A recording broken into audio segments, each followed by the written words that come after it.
Hi everybody, in this video we're going to talk about going from truth tables to disjunctive normal form, or DNF for short.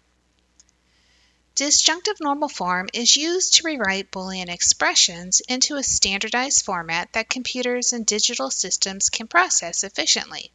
Breaking expressions into smaller logical components improves evaluation, troubleshooting, and circuit implementation.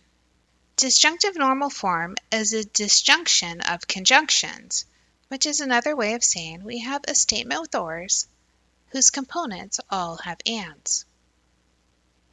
So for clarity, let's compare these two statements. On the left, I have A and B or C and D versus A or C and B or D. The left statement is a disjunction of conjunctions, so it's an OR of ANDs. On the right side, we have a conjunction of disjunctions, so we have an AND of ORs, which is not what we want for DNF.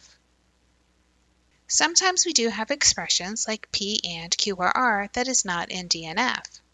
The OR statement is inside the parentheses attached to an AND. So what we want to do is rewrite the statement. In this case, we can just distribute the P.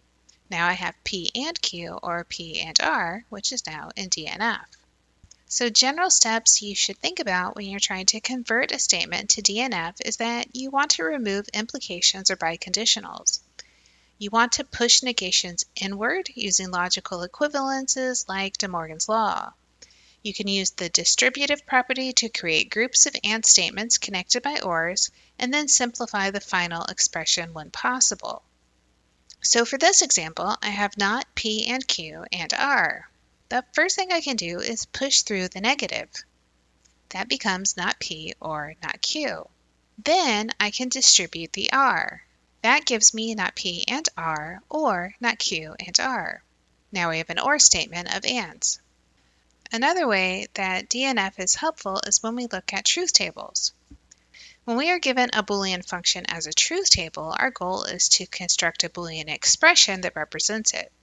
We can use DNF as a systematic method for doing this. Here's the steps we need to follow. We'll first identify the rows where the output is 1. That means the output in the final column.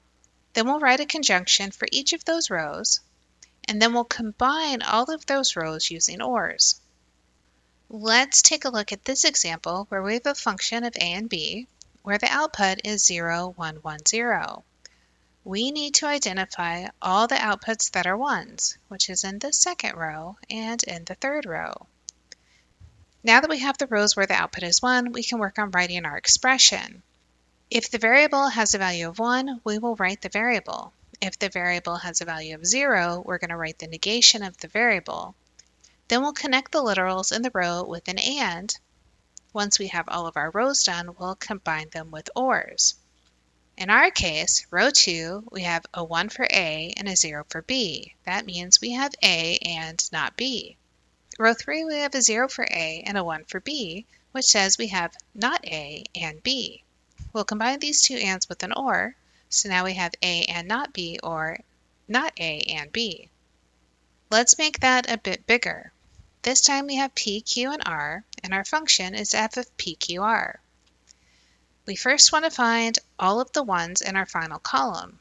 For each of these rows, we go back and look at the truth values for P, Q, and R. In row 1, we have 1, 1, 1, which translates to P and Q and R. In row 5, we have 0, 1, 1, which is not P and Q and R.